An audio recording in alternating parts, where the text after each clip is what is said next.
কেন খেলছেন হরি নামের খেলা?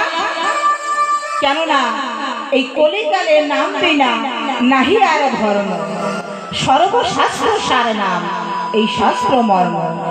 এই কলির কালে হরির নাম বিনা আমাদের গতি নাই, গতি নাই, গতি নাই।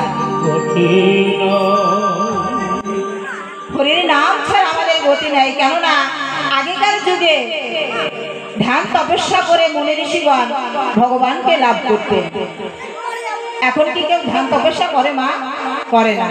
এখন এই কলিযুগে ওই হরির নামে এই কলিযুগ উদ্ধার হয়ে যাচ্ছে কলিযুগ, তাই না?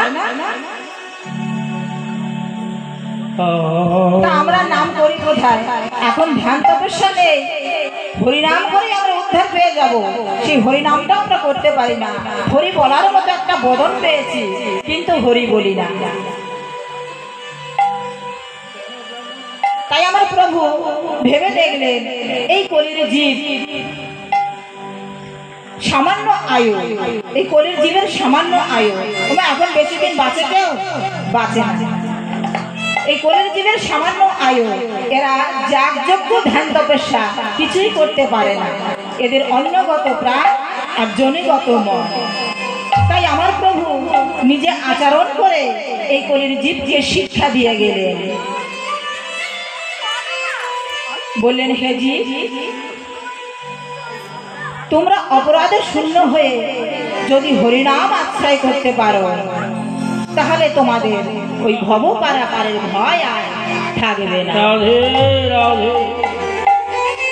তাই আমার গৌর হরি তার ভক্তদেরকে নিয়ে ওই সুরধনের তীরে তীরে হরিনামের খেলা খেলছে।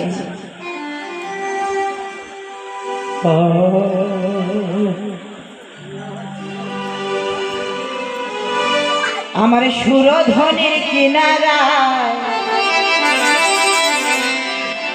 সোনার নূপুর দিয়া পায়,